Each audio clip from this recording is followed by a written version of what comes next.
الصلاۃ والسلام علیک یا رسول اللہ، الصلاۃ والسلام علیک یا حبیب اللہ، الصلاۃ والسلام علیک یا حبیب اللہ، الصلاۃ والسلام علیک یا نور اللہ، الصلاۃ والسلام علیک یا نور اللہ، صلی اللہ تعالی علیہ وسلم، صلی اللہ تعالی علیہ وسلم۔ انشاءاللہ سب لوگ چلیں گے، انشاءاللہ سب لوگ ساتھ دیں گے انشاءاللہ۔ میرے پیارے آقا صلی اللہ تعالی علیہ وسلم کے پیارے دیوانوں، آئیے حضور امیر سنی دعوت اسلامی کا لکھا ہوا کلام حضور کے قدموں کے تلے بیٹھ کر اس کلام کو لکھتے ہیں۔ حضور کے قدموں تلے بیٹھ کر اپنا حال سنائے ہیں۔ سبحان اللہ۔ اسی شعر کو انشاءاللہ تعالی جو سنی دعوت امیر سنی دعوت اسلامی نے جو لکھے ہیں سماعت فرمائے۔ پڑھی صلی اللہ علیہ یا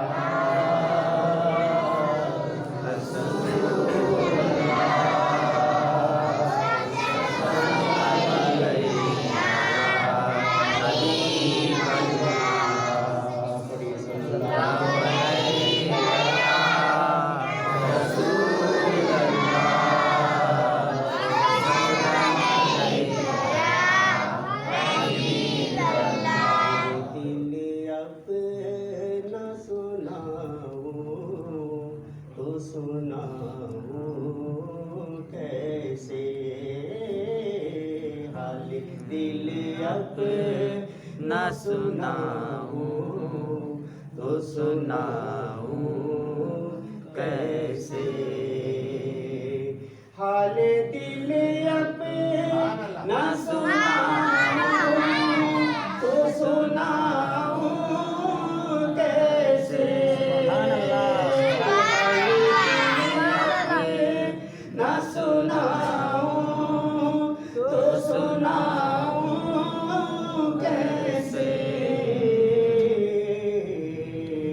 داغ سینے کے دکھاؤں تو دکھاؤں کیسے، داغ سینے کے دکھاؤں تو دکھاؤں کیسے۔ سبحان اللہ۔ آغوش میں کعبے نے لیے صدقے تیرے، آج آغوش میں کعبے نے لیے صدقے تیرے، شکر مولا کا بجا لاؤں تو لاؤں کیسے، مولا کا بجا لاؤں تو لاؤں کیسے، شکر مولا کا بجا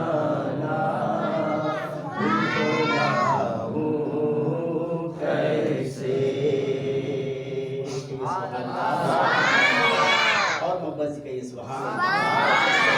ہم لیتے ہو مصیبت میں ہمیشہ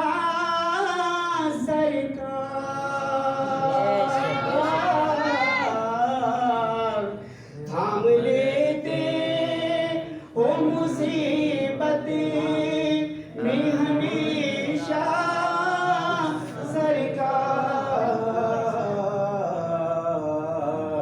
اتنے احسان گناؤں تو گناؤں کیسے، اتنے احسان گناؤں تو گناؤں کیسے، حال دل اب نہ سناؤں تو سناؤں کیسے۔ دعوت اسلامی جب یہ اشعار لکھ رہے تھے تو کیا کیفیت ہوگی حضور کی بارگاہ میں جو لکھ رہے تھے۔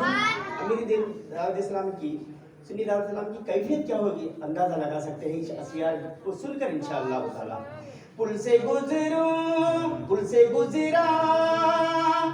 تو یہ دوزخ نے لگائی صدا. پل سے گزرا تو یہ دوزخ نے لگائی صدا. یہ نبی کا سبحان اللہ. کیسے نبی کا ہے جلاؤ کیسے. اور چھوڑ دو لے کہ چلو خلد بری کی جانب.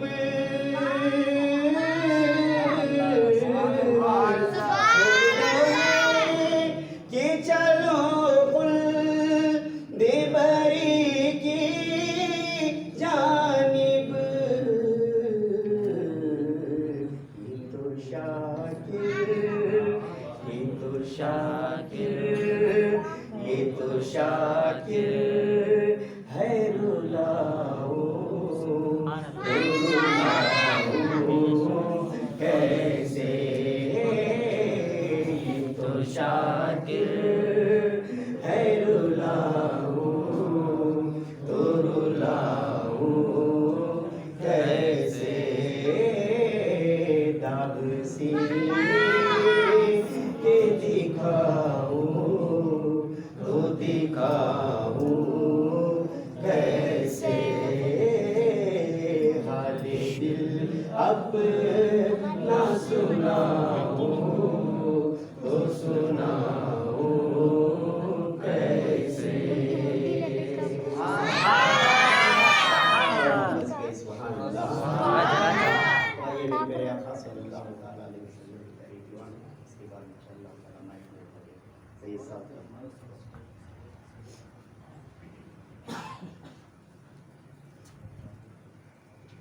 سبحان اللہ.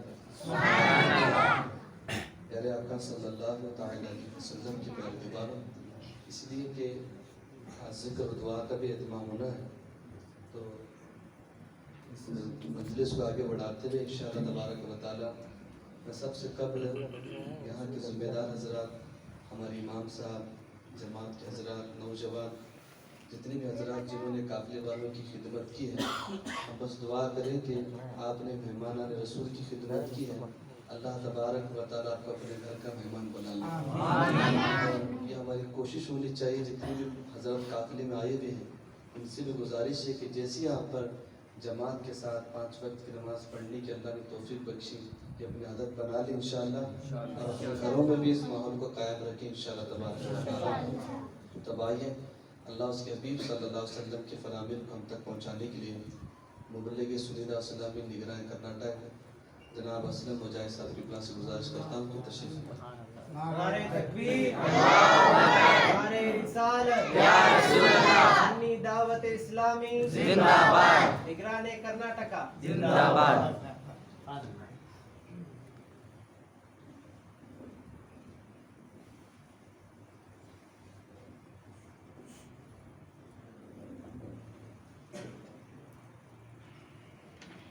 السلام علیکم ورحمۃ اللہ وبرکاتہ. وعلیکم السلام ورحمۃ اللہ وبرکاتہ. نحمد نصلی و نسلم علی رسول الکریم. اما بعد فاعوذ باللہ من الشیطان الرجیم. بسم اللہ الرحمن الرحیم. یا ایھا الذین آمنوا توبوا الی اللہ توبۃ نصوحا. صدق اللہ العظیم وبلغنا رسوله النبی الکریم ونحن علی ذلک لمن الشاہدین والشاکرین والحمد للہ رب العالمین. پیارے آقا صلی اللہ تعالی علیہ وسلم کے پیارے دیوانوں، آئیے کچھ معروضات کو شکرگزار کرنے سے قبل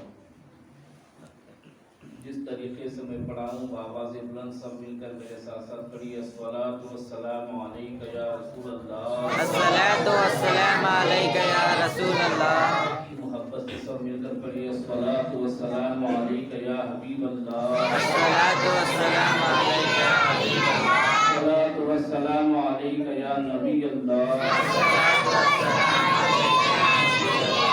الصلاۃ والسلام علیک یا نور اللہ، صلی اللہ تعالی علیہ وسلم۔ پیارے آقا صلی اللہ تعالی علیہ وسلم کے پیارے دیوانوں، اللہ تبارک و تعالی کا بے پناہ احسان عظیم ہے کہ پروردگار جل وعلا اپنے مہینے میں آپ کو بالخصوص میری مراد جو 3 دن کے لیے اللہ اس کے رسول صلی اللہ تعالی علیہ وسلم کے فرامین کو سیکھنے سمجھنے اور اس پر انشاءاللہ عمل کا جذبہ اپنے اندر پیدا کرنے کے لیے اپنے قیمتی لمحات کو نوری قافلے کی نظر کیے ہیں، ان کی بارگاہ میں عرض ہے کہ اللہ تعالیٰ آپ کی اس خدمت کو اپنی بارگاہ میں قبول فرمائے، جو کچھ یہاں آپ نے 3 دنوں میں سیکھا ہے اسے اپنے دل کے نہا خانوں میں جگہ دیں۔ ایسا نہیں کہ یہاں ہے تھوڑا بہت عمل کر لیا پھر یہاں سے نکل گئے پھر وہی پرانی روش، ایسا نہ کریں بلکہ آپ کو اللہ تعالیٰ نے چن لیا اور 3 دن کے لیے آپ کو اپنے گھر کا مہمان بنایا، تو انشاءاللہ اس پر عمل کرنے کی کوشش کریں گے۔ تو میرے پیارے آقا صلی اللہ تعالی علیہ وسلم کے پیارے دیوانوں، اللہ تبارک و تعالی جس آیت مبارکہ کو میں نے آپ کے سامنے تلاوت کی اس کے متعلق مجھے حق کہنے اور آپ کو حق سننے اور ہم سب کو اس پر عمل کرنے کی توفیق عطا فرمائے۔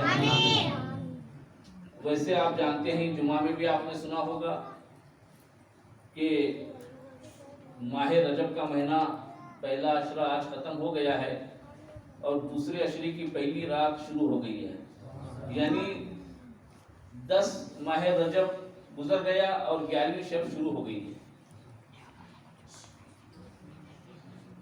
تو ماہ رجب یہ اللہ کا مہینہ ہے، ماہ رجب یہ حرمت والا مہینہ ہے، ماہ رجب یہ تعظیم والا مہینہ ہے، ماہ رجب یہ توبہ کا مہینہ ہے۔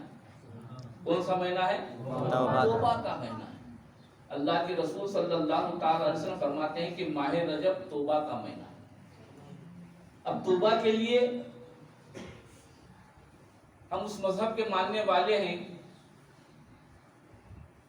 اس میں کوئی مہینے کی قید نہیں، دن کی قید نہیں، رات کی قید نہیں، ادھر گناہ ہو گیا ادھر توبہ کر لیا تو بھی اللہ معاف فرما دیتا ہے۔ بندہ دن کے اجالے میں گناہ کرے، سورج غروب ہونے سے پہلے اگر وہ توبہ کر لے تو اللہ اس کی توبہ کو قبول فرما دیتا ہے۔ بندہ اگر رات کی تاریکی میں گناہ کرے، سورج طلوع ہونے سے پہلے اگر بندہ توبہ کر لے تو اللہ اس کی توبہ کو قبول فرما دیتا ہے۔ اس لیے کہ حدیث پاک کا مفہوم ہے کہ صبح طلوع آفتاب سے پہلے اللہ تبارک و تعالی آسمان دنیا پہ اجلال فرماتا ہے اور اللہ کی رحمت پکار کر اللہ کے بندوں سے کہتی ہے کہ ہے کوئی جو رات کی تاریکی میں گناہ کیا، اگر وہ سورج طلوع ہونے سے پہلے میری بارگاہ میں توبہ کر لے گا تو میں اس کی توبہ کو قبول فرماؤں گا۔ اور غروب ہونے سے پہلے اللہ تبارک و تعالیٰ کی رحمت اپنے بندوں کے لیے پکار کر کہہ رہی ہے کہ جو دن کے اجالے میں گناہ کیا ہے وہ سورج غروب ہونے سے پہلے اگر میری بارگاہ میں توبہ کر لے تو میں اس کی توبہ کو قبول فرماؤں گا۔ میرے پیارے آقا صلی اللہ تعالی علیہ وسلم کے پیارے دیوانوں، توبہ کے لیے نہ وقت یہ ہے کہ اسی وقت میں توبہ قبول کی جائے گی، اسی وقت میں توبہ اللہ کی بارگاہ میں کی جائے، لیکن سال کے کسی بھی مہینے میں آپ توبہ کر سکتے ہیں تو اللہ توبہ کو قبول فرماتا ہے۔ پھر یہ کیا بات ہے کہ اللہ تبارک و تعالیٰ کہ اس مہینے کو توبہ کا مہینہ کیوں کہا گیا؟ اللہ تبارک و تعالیٰ کا یہ مہینہ رجب، ماہ رجب ایک توبہ کا مہینہ ہے۔ بندہ اس مقدس مہینے میں توبہ کر لیتا ہے تو اللہ تبارک و تعالیٰ اس کی توبہ کو قبول فرماتا ہے۔ تو میرے پیارے آقا صلی اللہ تعالی علیہ وسلم کے پیارے دیوانوں، کتنے خوش نصیب ہیں ہم کہ اللہ تبارک و تعالیٰ ہمیں توبہ کے لیے ایک مہینہ بھی عطا فرمایا۔ سال کے 11 مہینے تو ہے ہی ہے، لیکن خصوصیت کے ساتھ ماہ رجب میں بندہ جب اللہ کی بارگاہ میں توبہ کرتا ہے، رب یہ نہیں دیکھتا کہ یہ کتنا گناہگار ہے، یہ کتنے سال گناہ کیا ہے، یہ کون کون سے گناہ کیا ہے، بلکہ یہ دیکھتا ہے کہ میرے مہینے میں میرا بندہ میری بارگاہ میں توبہ کر رہا ہے تو میرے مہینے کے صدقے میں اس کی توبہ کو قبول فرما۔ ہم جانتے ہیں ہم رب کو ناراض کرنا سیکھے، رب کو خوش کرنا نہیں سیکھے۔ رب کو خوش کرنا کہاں آتا ہے؟ ہم تو گناہ کر کے رب کو ناراض کرتے ہیں۔ جانتے ہیں آپ گناہ سے رب ناراض ہوتا ہے اور توبہ سے رب راضی ہوتا ہے، خوش ہوتا ہے۔ آپ کو بتاؤں توبہ کی فضیلت میں ایک روایت نقل کی گئی ہے کہ اللہ تبارک و تعالیٰ توبہ کرنے والے سے کس قدر خوش ہوتا ہے۔ ایک شخص اپنی سواری پر اپنے ضروریات کی چیزوں کو لے کر، سامان کو لے کر سفر کرتا ہے اور دوران سفر جنگل و بیابان میں سفر کرتے کرتے تھک جاتا ہے اور سفر کے تھکاوٹ کی وجہ سے وہ اپنے سواری کو کنارے لگا کر جو ہے درخت کے سائے میں سو جاتا ہے اور سوتا ہے، تھوڑی دیر آرام کرتا ہے تاکہ میری تھکاوٹ دور ہو جائے۔ پھر اس کے بعد جو ہے جب وہ شخص بیدار ہو جاتا ہے اور دیکھتا ہے کہ جنگل و بیابان میں اس کے علاوہ کوئی نہیں ہے اور جو اس کا جو سواری جس پر سامان لدا ہوا تھا، اس کی ضروریات کی جو چیزیں تھی وہ سب سواری کے اوپر جو ہے لدی ہوئی تھی اور وہ سواری جو ہے سامان سمیت جو ہے غائب ہو جاتی ہے اور دور دور تک جا کر تلاش کرتا ہے اور تلاش کرنے کے بعد جو ہے اسے وہ اپنی سواری نہیں ملتی اور وہ جنگل و بیابان میں جہاں کسی انسان کا پسیرا نہ ہو، جہاں کوئی اس کی مدد کرنے والا نہ ہو، ایسے علاقے میں جب ایک انسان کی سواری ماں سامان کے گم ہو جائے تو آپ اندازہ لگائیں اسے کتنی تکلیف ہوتی ہوگی، کتنا وہ جو ہے غمگین ہوتا ہوگا۔ اپنی سواری کو تلاش کر کے جب واپس آتا ہے اور اسی جگہ جو جہاں پہ لیٹا تھا اسی جگہ آ کر جو ہے تھک کر جو ہے غم میں جو ہے سو جاتا ہے، اپنے ہاتھ کو سرہانہ بنا کر سو جاتا ہے اور وہیں پہ اس کی نیند لگ جاتی ہے۔ پھر جیسے ہی وہ نیند سے بیدار ہو کر جو ہے جب وہ اٹھتا ہے کیا دیکھتا ہے کہ جو سواری اس کی تھوڑی دیر پہلے غائب ہو گئی تھی وہی سواری ماں سامان پہ اس کے سامنے کھڑی ہو جائے تو مجھے بتاؤ اس انسان کو کتنی خوشی ہوتی ہوگی، کتنی خوشی ہوتی ہوگی۔ امام غزالی رحمۃ اللہ تعالی علیہ توبہ کے اس باب میں نقل فرماتے، اس روایت میں نقل فرماتے ہیں کہ جتنی خوشی اس سوار کو، سواری کے جو شخص کو ہوتی ہے جو جنگل و بیابان میں اس کے پاس اس کے علاوہ کوئی سامان نہیں تھا، کوئی لوگ نہیں تھے، کوئی مدد کرنے والا نہیں تھا، تو ایسے وقت میں گمشدہ سواری جب اسے ماں سامان کے مل جاتی ہے تو جتنا وہ بندہ خوش ہوتا ہے اس سے کہیں گنا زیادہ اللہ توبہ کرنے والے سے خوش ہوتا ہے۔ اللہ توبہ کرنے والے سے خوش ہوتا ہے۔ ہم نے گناہ کر کے اللہ کو ناراض کیا ہے اور ناراض ہی کر رہے ہیں تو آج کر لیں گے، کل کر لیں گے، ابھی بہت وقت ہے، ابھی تو جوانی ہے، بعد میں توبہ کریں گے، جب بوڑھے ہو جائیں گے تب توبہ کر لیں گے، ابھی موت کا جو ہے ہمارا ابھی کیا، ہم تو ہٹے کٹے ہیں، ہم تو کھٹ ہیں، مضبوط ہیں، تندرست توانا ہے، ابھی تو ہمیں نہ کوئی بیماری ہے نہ کوئی ہمیں پریشانی ہے، بعد میں توبہ کر لیں گے، جب بستر مرگ پہ پڑیں گے تب توبہ کر لیں گے، جب جو ہے زندگی کے آخری لمحات گزر رہے ہوں گے اس وقت توبہ کر لیں گے۔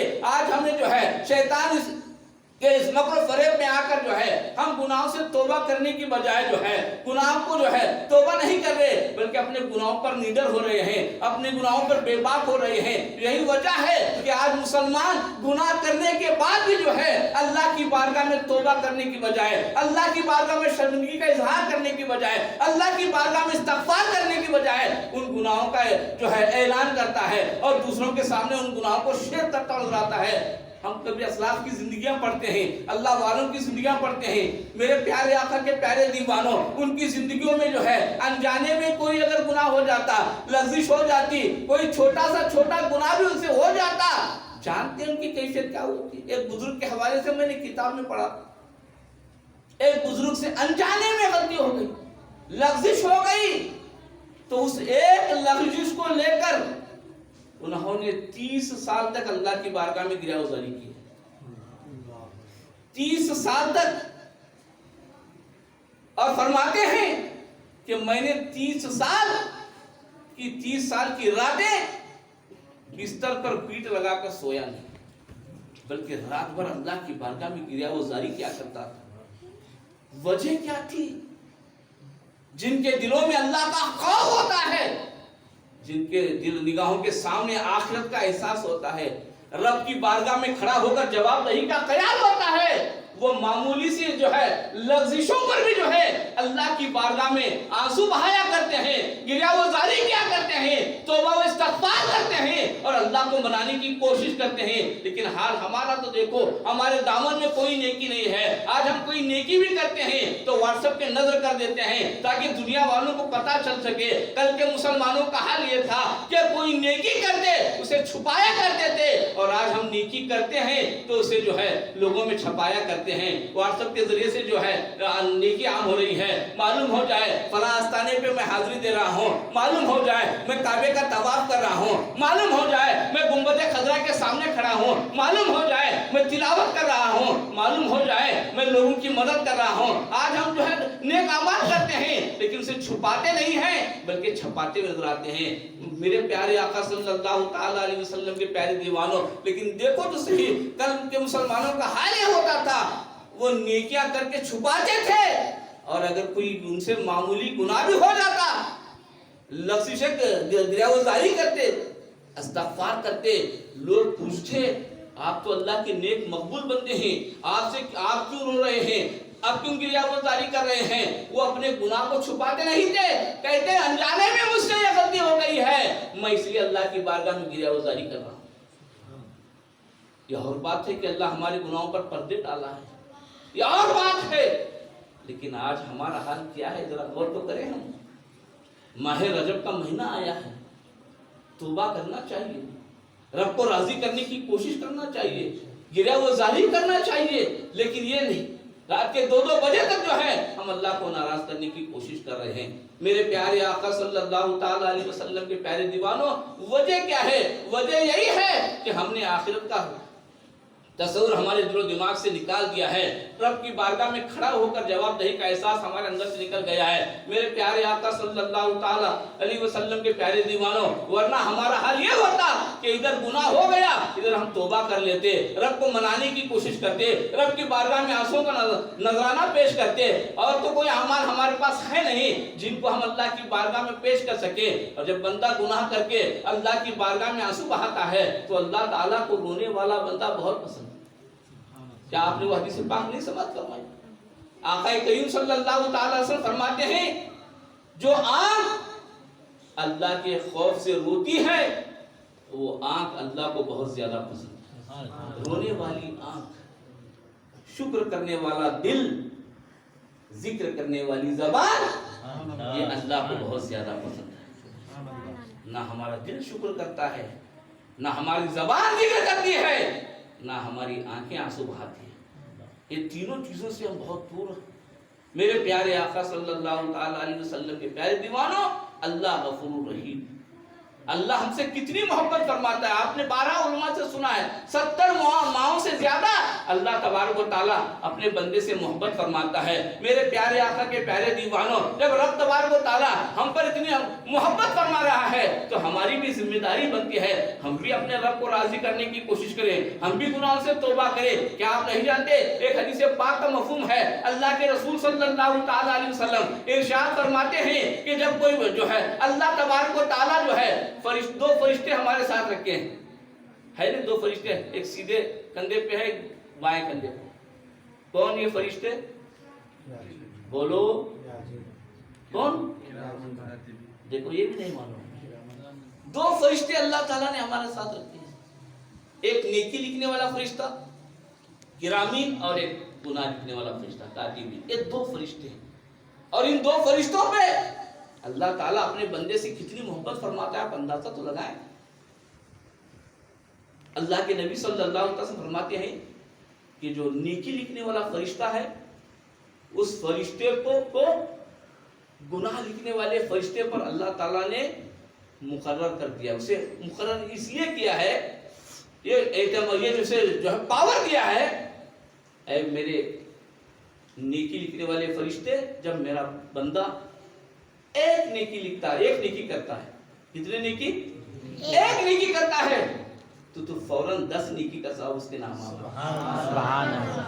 ایک نیکی، ایک مرتبہ آپ نے سبحان اللہ کہہ دیا تو 10 مرتبہ کہنے کا ثواب آپ کے نام لکھ دیا جاتا ہے. لکھ دیا جاتا ہے. رب کا فرمان ہے نیکی لکھنے والے میرا بندہ اگر ایک نیکی کرتا ہے تو 10 نیکیاں فوراً لکھ دینا، تاخیر مت کرنا. اور وہی رب فرماتا ہے نیکی لکھنے والے فرشتے سے کہ دیکھ میں گناہ لکھنے والے فرشتے پر تجھے اختیار دیتا ہوں کہ جب میرا بندہ ایک گناہ کرے تو گناہ لکھنے کو اسے مت دینا.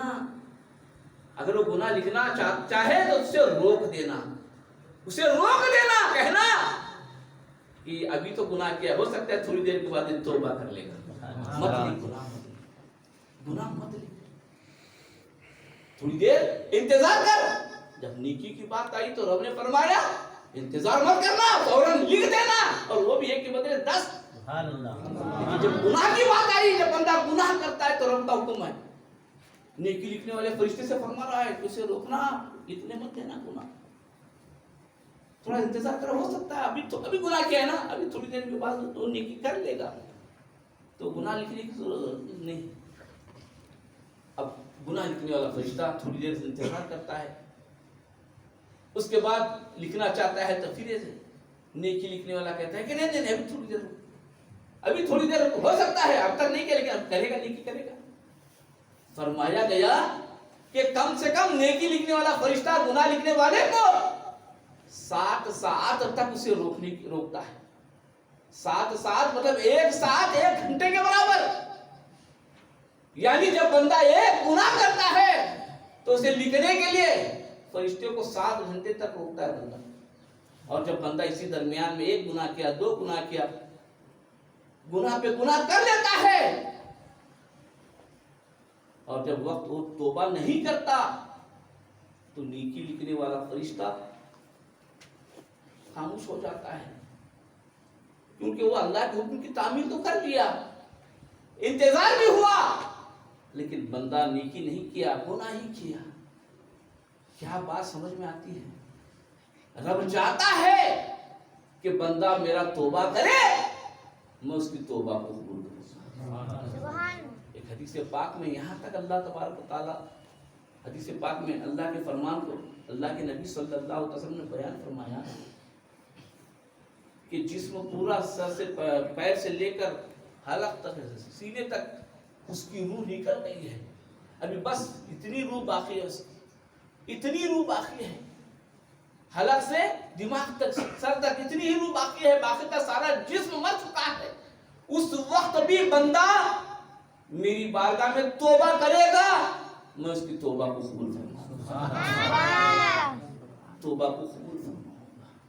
اب آپ اندازہ لگائیں، غور تو کریں، رب جب اتنا مہربان ہم پر اور ہم اسے راضی کرنے کی بجائے اسے خوش کرنے کی بجائے توبہ کرنے کے بجائے توبہ کرنے والا اتنا پسند ہے، اتنا پسند کہ مسلمانوں کا حال آپ دیکھو، وہ گناہ کرتے تو چھپاتے نہیں تھے، فوراً اللہ کی بارگاہ میں توبہ کرتے تھے۔ جانتے ہیں کتاب التوبہ میں ایک روایت نقل کی گئی ہے، اللہ کے نبی صلی اللہ تعالی وسلم فرماتے ہیں کہ ایک نوجوان میرے پاس آیا اور آنے کے بعد مجھ سے کہا کہ یا رسول اللہ صلی اللہ علیہ وسلم، ان کو دیکھو کل کے مسلمانوں کو آخرت کی فکر تھی، دنیا کی نہیں، ہمیں دنیا کی فکر ہے، یہاں ذلیل نہیں ہونا، یہاں ہماری عزت نہیں جانا، چار لوگوں میں ہمیں بہت عزت ہے ہماری، ہے نا، چار لوگوں میں بہت عزت ہے ہماری، محلے میں بہت عزت ہے ہماری۔ اے نادان، تو چار لوگوں کی بات کرتا ہے، محلے کی بات کرتا ہے، قیامت کے دن 1,80,000 یا 2,24,000 کم و بیش انبیاء اور ان کی امت ہوگی۔ ذرا سوچ، وہاں منہ چھپانے کے لیے دامن بھی نہ ہوگا، وہاں کس کس سے بچے گا تو؟ یہاں چار لوگوں کی میں جو ہے عزت کی بات کر کے جو ہے گناہ کو چھپا دیتا ہے اور توبہ کرنے کی کوشش بھی نہیں کرتا، آخرت کا خیال بھی نہیں کرتا۔ کل اگر کسی سے گناہ ہو جاتا وہ دنیا کا خیال نہیں کرتے، آخرت کا خیال کرتے۔ کتاب التوبہ میں ایک روایت نقل کی گئی ہے کہ اللہ کے نبی صلی اللہ تعالی وسلم کی بارگاہ میں ایک نوجوان آیا اور آنے کے بعد عرض کرتا ہے حضور مجھ سے گناہ ہو گیا ہے، مجھ سے گناہ ہو گیا ہے۔ حضور صلی اللہ تعالی وسلم نے فرمایا تجھ سے کیا گناہ ہوا ہے، کون سا گناہ کیا ہے تو نے؟ عرض کرتا ہے حضور مجھ سے زنا کا گناہ ہوا ہے، مجھ سے زنا کا گناہ ہوا ہے۔ اللہ کے نبی صلی اللہ تعالی علیہ وسلم اسے کہتے ہیں کہ شاید تو جھوٹ بول رہا ہے، شاید تو جھوٹ بول رہا ہے، ایسے کیسے ہو سکتا ہے؟ وہ عرض کرتا ہے حضور دوبارہ مجھ سے زنا کا گناہ ہوا ہے۔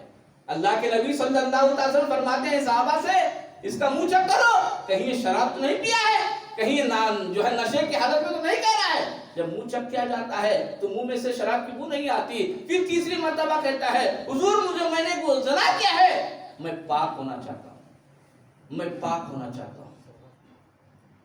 چوتھی مرتبہ اللہ کے نبی صلی اللہ علیہ وسلم فرماتے ہیں نوجوان اللہ نے تیرے گناہ پر پردے ڈال دیا تھا، تو نے اس کو کیوں اٹھایا، تو نے کیوں اٹھایا اس کو؟ عرض کرتا ہے حضور میں آخرت میں پاک ہونا چاہتا ہوں، آخرت میں پاک ہونا چاہتا ہوں۔ اب جبکہ اس نے اعلان کیا، بتا دیا، اظہار کر دیا، تو اللہ کے نبی صلی اللہ تعالی وسلم صحابہ سے فرماتے ہیں کیا تو شادی شدہ ہے؟ تو نوجوان کہتا ہے ہاں میں شادی شدہ ہوں۔ صحابہ سے فرمایا کہ اس نوجوان کو سنسار کر دو، اس نوجوان کو کیا کر دو؟ سنسار کر دو، یعنی پتھر سے مار مار کر سے ہلاک کر دو۔ پھر حضور صلی اللہ علیہ وسلم کے جانسار صحابہ اس نوجوان کو جنگل و بیابان میں لے گئے اور لے جا کر جو ہے اسے بیچ میں کھڑا کیا اور چاروں طرف سے جو ہے دائرہ بنایا اور چاروں طرف سے جو ہے وہ سارے صحابہ مل کر جو ہے پتھر سے اسے مار مار کر جو ہے اسے ہلاک کر دیتے ہیں۔ اور جب وہ ہلاک ہو جاتا ہے پھر اس کے بعد جو ہے وہ واپس آتے ہیں اور کچھ صحابہ کے جسم پر جو ہے کپڑوں پر جو ہے خون کے چھینٹے بھی تھے۔ جب واپس آئے، آنے کے بعد جو ہے اللہ کے نبی صلی اللہ تعالی علیہ وسلم ارشاد فرماتے ہیں کہ بتاؤ میرے جانشینوں وہ جو میرا فلاں نوجوان اس کے ساتھ اس کا کیا معاملہ ہوا؟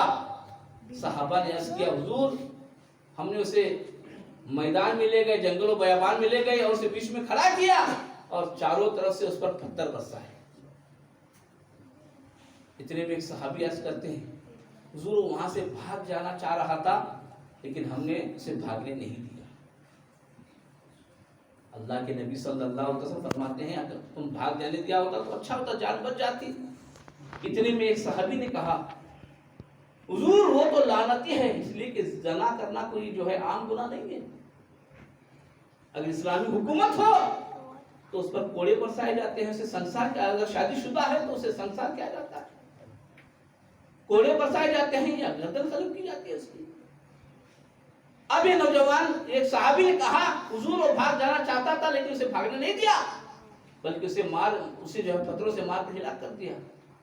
تو حضور کی بارگاہ میں ایک صحابی عرض کرتے ہیں وہ تو لعنتی تھا، اللہ کے نبی صلی اللہ تعالی وسلم ارشاد فرماتے ہیں میرے جانثار اسے لعنتی نہ کہے بلکہ اللہ نے اس کی توبہ کو قبول کر لیا ہے، اللہ کی بارگاہ میں وہ ایسا مقرب بن گیا ہے، اس کی ایک توبہ کی وجہ سے سارے مدینے کے اہل مدینہ والے جو ہے اس کی ایک توبہ کی وجہ سے سب بخشے جائیں گے۔ یہ حال توبہ کا ہے، اسی لیے فرمایا گیا جہاں بندہ عبادت اور ریاضت کے ذریعے نہیں پہنچتا وہاں بندہ توبہ کے ذریعے سے پہنچ جاتا ہے۔ کیا آپ نہیں جانتے فضیل بن عیاض کون تھا؟ ڈاکو لٹیرا تھا، لیکن جب توبہ کیا اللہ نے اسے اپنا محبوب بنا لیا، اللہ نے اسے اپنا محبوب بنا دیا، اپنا ولی بنا دیا، کیونکہ یہ رب کا فرمان ہے واللہ یحب التوابین، جو رب کی بارگاہ میں توبہ کرتا ہے رب اسے اپنا محبوب بنا لیتا ہے۔ لیکن ہم توبہ کرنے کی کوشش ہی نہیں کرتے، ہاں کر لیں گے بعد میں، ابھی بہت وقت ہے ہمارے پاس، ابھی تو کچھ کرنا ہے، ابھی تو جوانی کی توبہ تو اتنی پسند ہے اللہ تبارک و تعالیٰ کو۔ جانتے ہیں آپ ایک حدیث پاک میں نے پڑھی تھی کہ جب کوئی نوجوان نوجوانی میں اللہ کی بارگاہ میں توبہ کرتا ہے قیامت کے دن اللہ تبارک و تعالیٰ اس نوجوان توبہ کیے ہوئے نوجوان کو اپنے عرش کے سائے کے قریب میں ایک نور کے ٹیلے پر اسے بٹھائے گا، نور کا ٹیلا ہوگا اور اس نور کے ٹیلے پر وہ نوجوان کو بٹھائے گا۔ پوچھنے والے پوچھیں گے یہ کون ولی ہے، یہ کون نبی ہے، یہ کون نیک بندہ ہے؟ تو کہنے والے کہیں گے کہ یہ نہ ولی ہے نہ نبی ہے، یہ جوانی میں توبہ کرنے والا اللہ کا بندہ ہے، اس کے چہرے سے نور کی کرنیں۔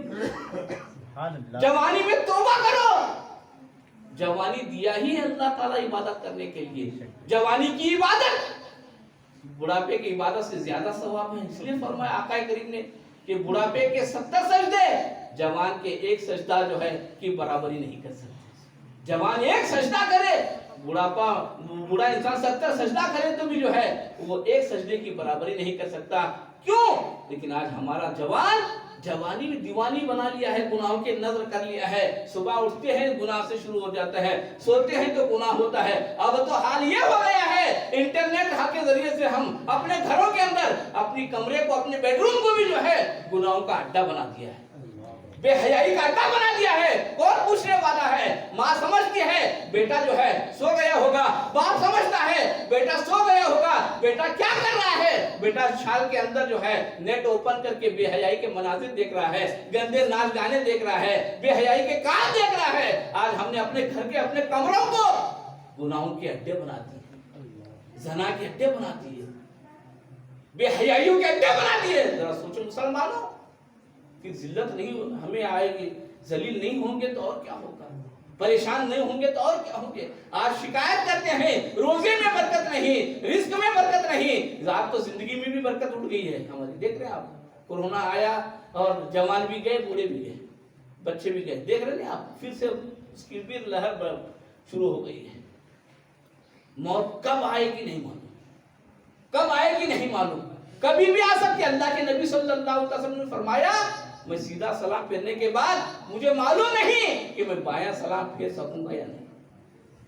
ہمارے نبی کا حال یہ تھا، اور ان کی امت آج اتنے بے باک ہیں کہ میں اب کیوں مروں گا، میں تو اٹھا کٹا ہوں، توانا ہوں، تندرست ہوں، مجھے ابھی مرنے کی ضرورت نہیں ہے۔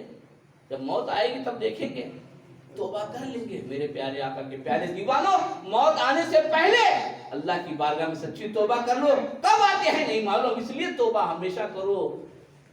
حدیث پاک کا مفہوم ہے، ام المومنین عائشہ صدیقہ رضی اللہ تبارک و تعالیٰ عنہ فرماتی ہیں میں نے اللہ کے نبی صلی اللہ علیہ وسلم سے فرماتے سنا جو روزانہ 70 مرتبہ توبہ و استغفار کرتا ہے اور اس کا انتقال ہو جاتا ہے تو اللہ اسے شہید کا مرتبہ دیتا ہے۔ وجہ کیا ہے؟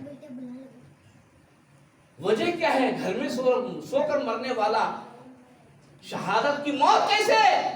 وہ ایسے کہ وہ روزانہ 70 مرتبہ اللہ کی بارگاہ میں توبہ و استغفار کرتا ہے۔ آج ہماری زبانیں تو کھلتی ہیں گالی گلوچ کے لیے، غیبت کے لیے، دوسری چیزوں کے لیے، لیکن ہماری زبان نہیں کھلتی تو اللہ کے ذکر کے لیے نہیں کھلتی، تسبیح و تحلیل کے لیے نہیں کھلتی، درود پاک پڑھنے کے لیے نہیں کھلتی۔